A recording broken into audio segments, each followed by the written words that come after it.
So yeah, notepads, jelly beans. I think all of the little seeds have gone, but yeah, there's some great stuff. So do help yourselves. And I will hand over now to Emma, who's going to chair the final session and no doubt end with a bang. Thank you, Emma. Thanks, Charlotte. So good afternoon, everyone. It's strange for me to be asking the questions rather than answering them, but Chris Maguire is one of my heroes, so it's good to try and emulate him, although I'm sure my dad jokes are a bit better than his.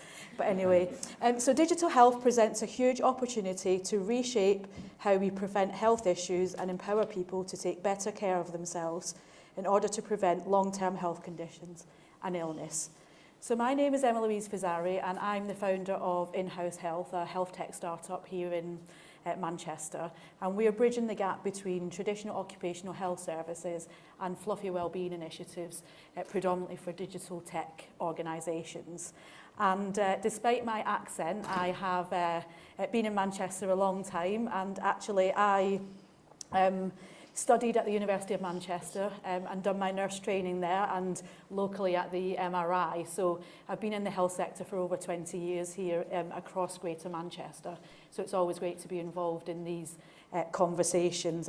Still a proper nurse, as people say. So I've got a great panel of speakers here with me today. So if you'd like to do a quick introduction, in the words of Cilla Black, what's your name and where'd you come from?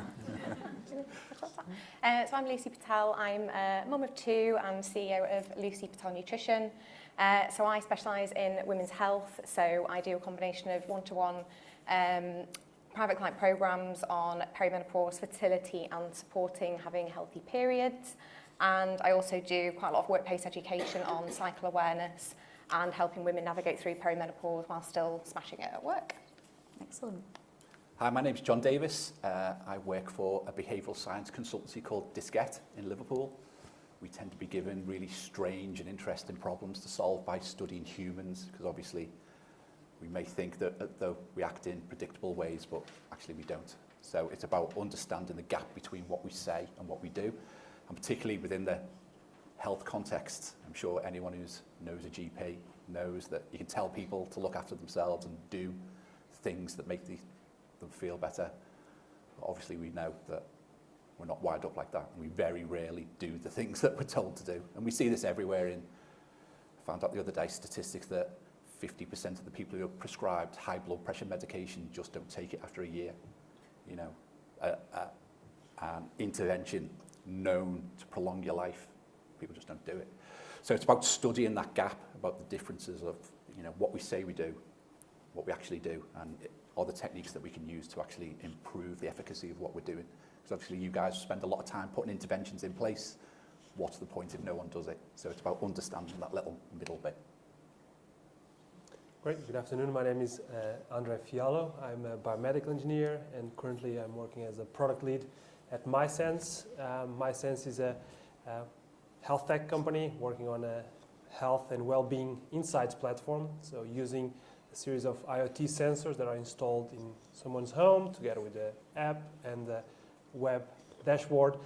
We provide insights and early signs of deterioration or change in patterns in these individuals that we monitor. So we provide a service not only towards NHS trusts, but also towards family members and caretakers, so that early action can be taken before the situation gets worse, so preventing hospital admissions. That's Thank overall. you.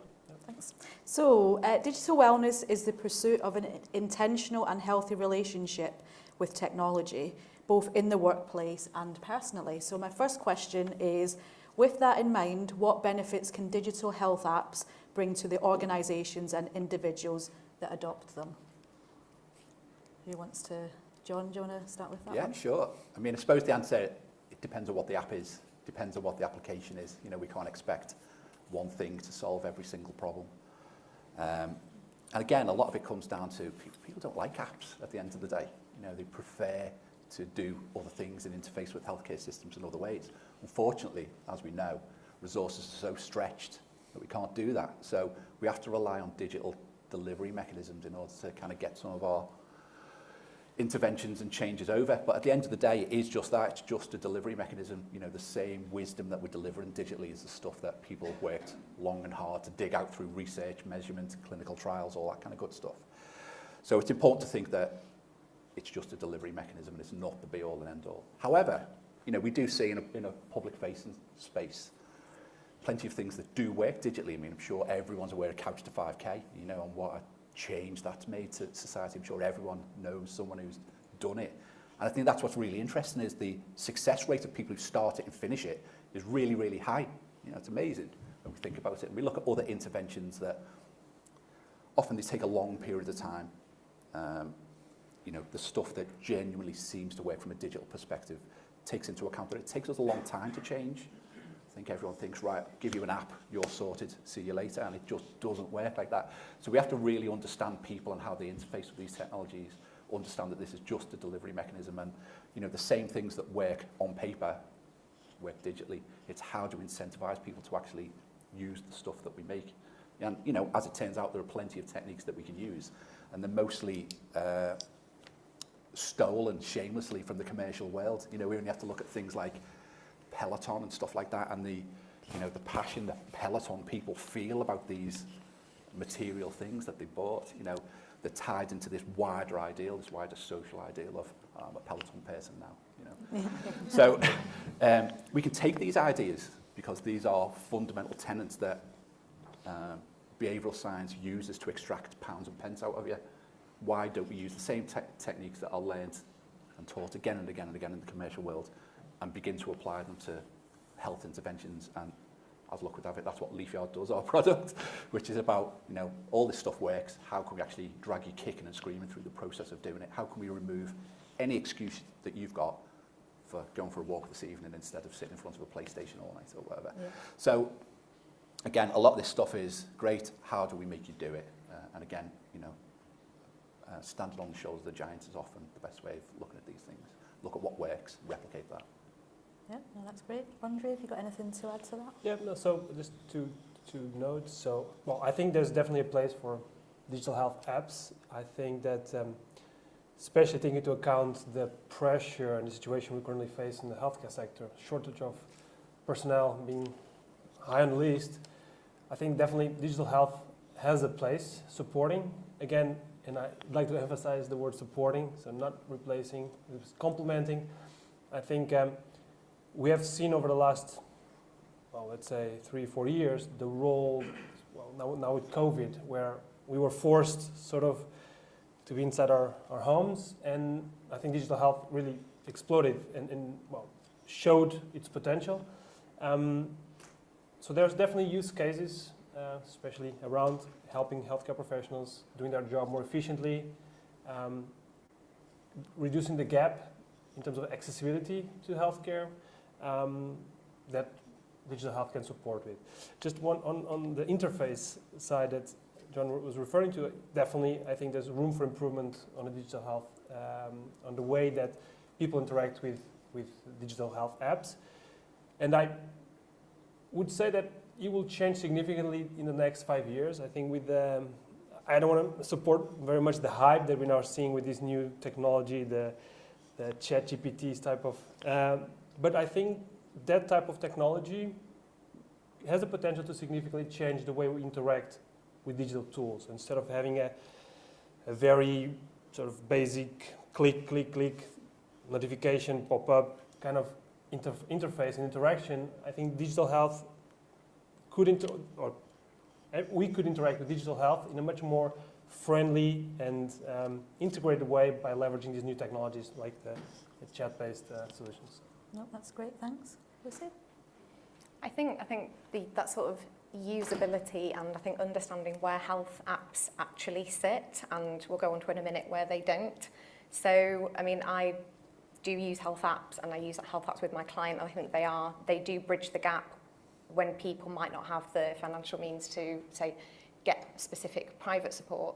But I do have my reservations. Yeah, you've got lots to around. say in a minute about what's coming up. No, that's great. So with that in mind, I sat here this time last year and I was on Chris Maguire's panel, and I was talking about the advancement in technology. So I've been a type 1 diabetic since I was 11, and I've seen the evolvement in health technology over that time.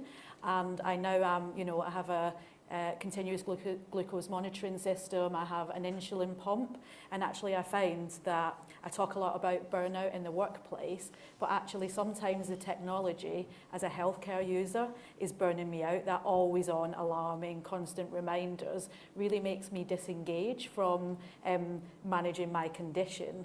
And that's the opposite effect that we want these technologies to have. So looking at the advancement in digital technology and the evolving ways, the evolving always-on culture, are we in danger of overwhelming people and adding to problems by increasing more technology usage?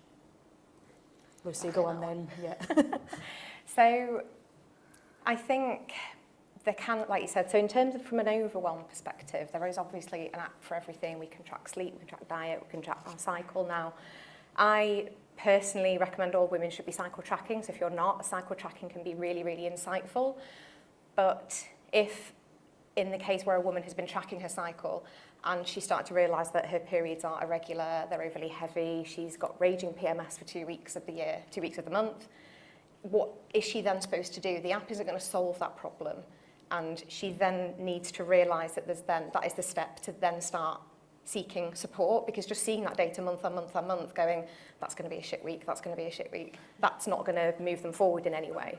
And I think with, especially, whether it's cycle tracking, whether it's fertility, it is very sensitive. And there is that, I think the other issue I have, because I do sit in female health, is apps don't, well, as far as I'm aware, they don't offer any flexibility in terms of, from a day-to-day perspective, what you should be doing. So if you've set yourself a step goal or a fitness goal, and then you're on day 26, you want to rest, your body's telling you that you need to just chill out, and then you've got your app pinging at you saying that you've still got 5 miles of your monthly target to go. And I think we're starting to lose a little bit of our own trust and agency in what our body's actually telling us to do, because we've got our apps there niggling at us going, yeah, we need to do 5 more miles, or you've eaten 200 calories too much today, even though you might be on that day where you're like, I don't care. My body's telling me that that's what I want to do today. So again, I know I'm talking it from a specific angle, but it's what I'm very, very passionate about. That's the issue for me. It's that constant guilt and shame that can creep in because you've not done what the app was telling you to do. Yeah. Which is where it becomes a bit of it's that relationship, and it's, if you're comfortable saying, I don't care that the app's told me that, I am happy to sit back and I'm going to do what I want to do, but it can be quite hard if you then start feeling that you've disappointed your app, basically, which isn't good. And I think as the more technology plays into that, we are losing our own intuition. We're not listening to what our bodies are actually telling us, like you were saying. So John, the creator of many apps, how are you combating some of those things? No, it's fine. I mean, to be honest, I find everything overwhelming, not just digital technology. So it's how do we create support mechanisms within ourselves to kind of navigate what's going on. I mean, in behavioural science, we learn tons and tons of useful statistics, or useless statistics, that point to insights. If you to go into a coffee shop in San Francisco, you have to make 11 choices before they give you a coffee. If you do it in Italy, you have 2 choices. Do you want an espresso or not? And so we create these hierarchies and these systems ourselves. We're kind of doing it to ourselves, needless complication all the time. There's another great experiment where, in like a food hall, one table had 30 jars of jam and another one had 6 jars of jam. And even though the 30 jars of jam got more visitors, the 6 jars of jam got more sales. And this tells us that overcomplication and complicating our lives with whatever kind of interventions, I think as I say, I view digital systems as just a delivery mechanism, like getting a letter through the door. I don't see any magic in them at all. It's what you deliver and is important. But typically these things are built, let's be honest, by software developers or clinicians who are from a heavily academic background, and they don't take into account Barry who's sitting on the sofa and we're trying to make him go and have a walk, go to bed on time, do the basics. So I think from that perspective, it's really interesting to look at something like, so there's a report that came out last week from the London School of Economics that basically said, you know, in the workplace, we don't want apps. We don't want our employers to intervene in our health and well-being in any way whatsoever, which made great headlines when you looked into it. When you actually download the paper comes up with all these ideas of how we change things, and it was basically like, right, everyone can lie until 10:30. We'll all start work at 11 o'clock. You know, we'll all pick our own tasks that we have to do. We're all totally autonomous, and we can all kind of, and that's just as bad because it's not going to happen because we're working within this capitalist society. You know, this is the society we've created. We've created this complication. We've created all of these layers and hoops that we have to jump through every single day. How do we begin to counteract that? And a lot of the time, it's just slow down. Don't do as much. Throw your phone in the sea. Go on holiday for 3 weeks kind of stuff. And we see this in other great experiments. So they did 2 quizzes with quiz questions on. And on one of the quiz papers, gave 2 different quiz papers to 2 different cohorts. On one of the quiz papers, the questions were written in the faintest grey writing ever. The other one was in black. The other one was really difficult to read. And what they found was the extra effort that someone had to put in slowing down in order to actually just understand the information resulted in a greater outcome. People got better scores because we slowed down. And when we think about it, when we all lived in caves, you know, we had no overstimulation. We didn't have our phones pinging every single second of the day. You know, we're beginning to get to a point where society is outpacing our biology, and we're finding it really difficult to cope. Yeah. So, you know, what is the answer to the question? I honestly don't know because the context is different depending on where you ask it. I do know the solution is throw your phone in the sea because that's one of the few things that works. I'm not sure if it's so dramatic, but no, definitely I think digital health and all the technology around it should be more passive. It should be more working on the background. Yeah. You shouldn't have to think about it. You shouldn't have to think about your monitor or whatever you have, gadget or app, that it should work for you, but without you thinking about it. From a development perspective, definitely the history has shown that in the past was mostly coming from the brilliant minds of the software developers, but forgetting the usability part of it. But I think these days, more and more users are being brought into the picture, to the discussions, asking their feedback. Designers are brought in. And I think again, with the advance of certain technologies, you can start personalizing your experience as a user. So, and I think that opens a little bit the box of how much data are you willing to give to enable a more personal experience. But if you're okay with it, and if that helps you kind of feeling less overwhelmed, why not? So I think working on these sort of different sides, but especially putting the users on the center and asking them how they would like to use the technology. No, that's great. And I know John says you need to go to the sea, but if you've got an iPhone, you can just drop it in the sink and you don't have to take a drive to the beach. So I see a lot of digital health apps used in a reactive way. So, for example, in the workplace, Dave's stressed, goes to his manager, tells his manager he's stressed, and his manager's like, we're paying £10 a month for Headspace, go and watch a video and, you know, you'll feel much better. You know, that is not addressing the root cause of the problem. And it's just a stick and plaster approach, which we see with a lot of solutions that are out there. So how can digital health be more preventative and ensure that people are being informed and educated before a crisis point is actually reached with their health journey? So I think using apps to track like a healthy baseline, so I'm going to go back to cycle tracking. If you know what your cycle looks like, you can start to see when things maybe deviate. So if your cycle is suddenly getting shorter, suddenly getting a bit longer, symptoms starting to creep in, that's your sort of early warning sign that maybe you've been a bit stressed this month, something might have been going on. So you can then start to proactively assess what might have changed and put in place steps to bring yourself back to baseline. I mean, I don't use calorie tracking apps or anything like that. That's not my thing. But I think certain ones like Strava, you know, when there's that community, when there's quite a bit of like motivation. But I think going back to what keeps coming back to is what is your relationship with the app? As long as you're using it, it is an app. It's not there to tell you what to do, and you should feel no, responsibility towards it, if that makes sense. But I think it is definitely that, what is that attachment that you have? And if that attachment is very clear and that boundary that you have, then I think they can be helpful, yeah.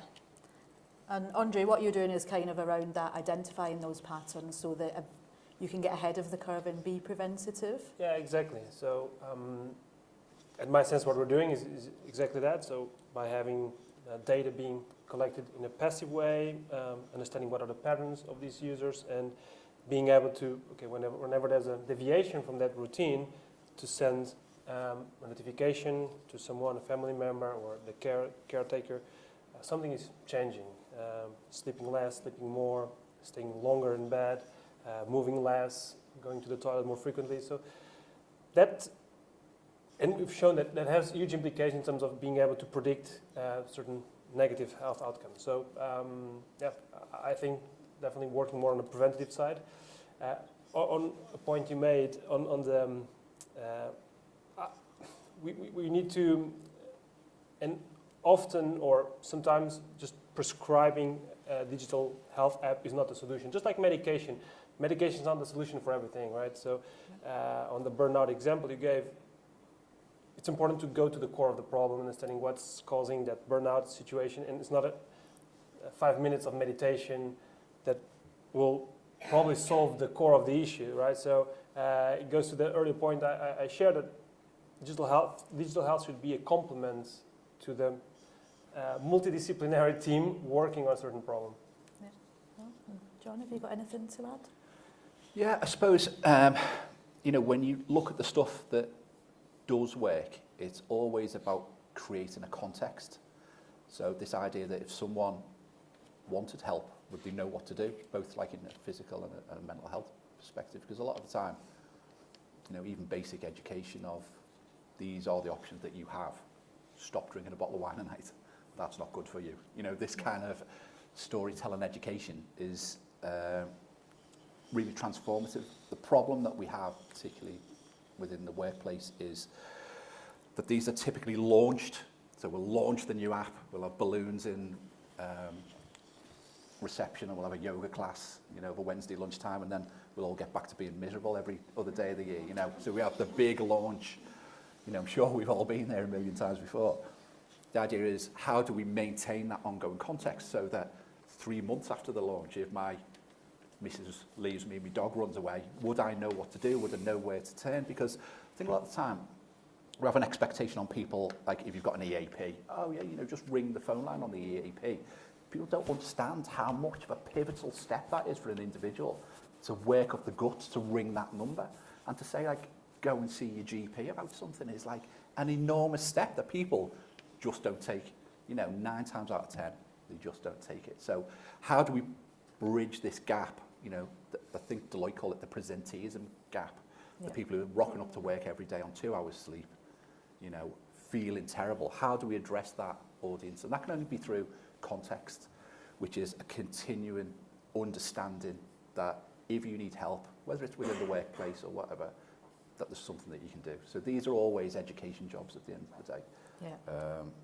Yeah, that's about it, really. And I think society's kind of, with, you know, the younger generations have grown up with digital technology, but I think it's reduced their kind of satisfaction level, so they want everything instantly, and everyone seems to want this quick tick box exercise, when really we're trying to make long-term systemic changes to things, and it often gets forgotten about. What can we get instant gratification from that will make people all happy, and but it's not impacting long-term health outcomes for people. Yeah, I mean, it's very true. We're teaching people to make wrong decisions. I mean, my favourite thing at the moment is looking on TikTok at Gen Z, people just entering the workplace and, you know, almost in tears saying, you know, it takes me an hour to get to work, and then I have to work for 8 hours, and then it takes me an hour to get home, and I've got no time to do anything. And now I know the video you're talking about. Right, that's not the bit that I like. The bit that I find fascinating is they all say, my way out of this is to become my own boss and run my own business, feeding back into the same thing. Yeah. Like, actually make yourself busier. That's worse. It's not. Yeah, exactly. Yeah, forget 8-hour days, make more like 18-hour Exactly. days. So, but we're teaching people through blah, blah, blah, social media, all this kind of stuff, that, oh, this is the way that you do things. And it isn't. You know, we have to wind the clock back. We have to go really slow. We have to look at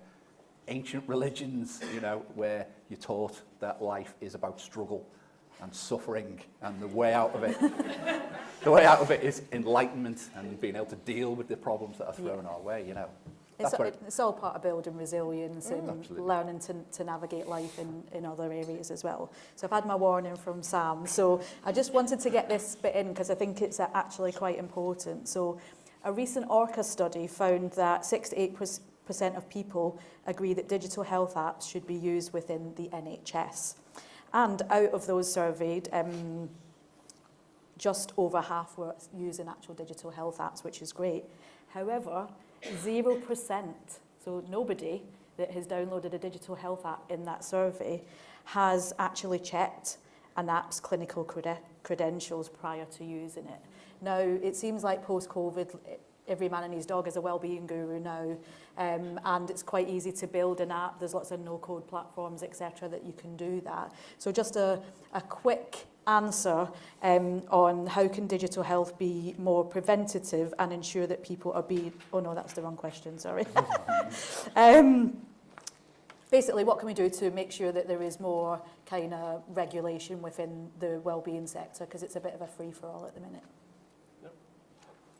Well, well, I think definitely trust. There's a lot of noise out there. Having the science behind it in a very easily way presented to the user, so they can understand whether it is something certified or trusted. There's a good example. I think in Germany they have these. I'm not sure if it's I can call it a marketplace or just a website where all the certified digital health apps, they are listed with the science behind it, the studies behind it, and insurance companies can also, based on this information, decide to subsidize the use of these apps or not. So creating this sort of repository where the science behind it, the explanation, what has been done to test, what kind of trials have been done, I think it's important to bring more transparency and not just be able to, because the app, so App Store, Android, they will not, Google Play Store, they will not put that information behind it. So it has to be more from a, NHS or the organizations that have to share this information a bit more broadly. Excellent. One quick answer, John? Quick. Yeah, I think we have to be clear when clinical interventions are needed and when clinical interventions are not needed. You know, there's plenty of people's lives have been transformed by the Fern Cotton podcast or Matt Haig's book or populist kind of self-help interventions, Couch to 5K being one of them. So I think it's important to understand when clinical stuff is needed and when clinical stuff is not needed, because if we're going to go down the route of everything being clinical, then I can imagine the NHS is going to be in a worse state than it is now, you know, because self-help has always been an important part of people feeling better and taking responsibility for your own journey, whether physical or mental, is the number one thing to do. I mean, the thing that changed my life was a book. Imagine that, you know. So it's important to understand that, you know, you can always make a change. You can always do something. And if you want to do it, the resources are always there. Perfect, thanks. And Lucy, final remarks? I think in terms of the sort of credibility, again, in my world, it's very much the sort of cycle tracking apps that usually got lots of supportive evidence in there. It's just looking at the science, making sure that they're actually backed by clinical studies. If they're not, then if there's no long list of references at the end, then be worried. Yeah, no, that's great. So everyone, round of applause for the panel. Thank you.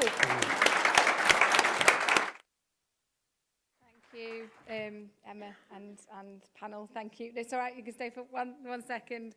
Yeah, I just wanted to say thank you, obviously. Lovely to round up the theme that has run through, or at least one of the themes that's run through around sort of women's health. So quite nice to touch on that. And I actually like the point about you talking about apps in particular, you were saying, you know, I think that wellness apps, fitness apps, diet apps, all of those sorts of things do need to take into account women's health, or women actually, because we know, and if you have a good PT who understands women's physiology, they'll know that you train in different ways during different points throughout your cycle, and it's really important to be aware of that. And you might be more tired or less tired, or you might need to eat a bit more, or you might feel that you could eat a bit less. So you have to look at women on a monthly basis, where you could do that differently. And I think just basic level, you've got, I totally agree with you about the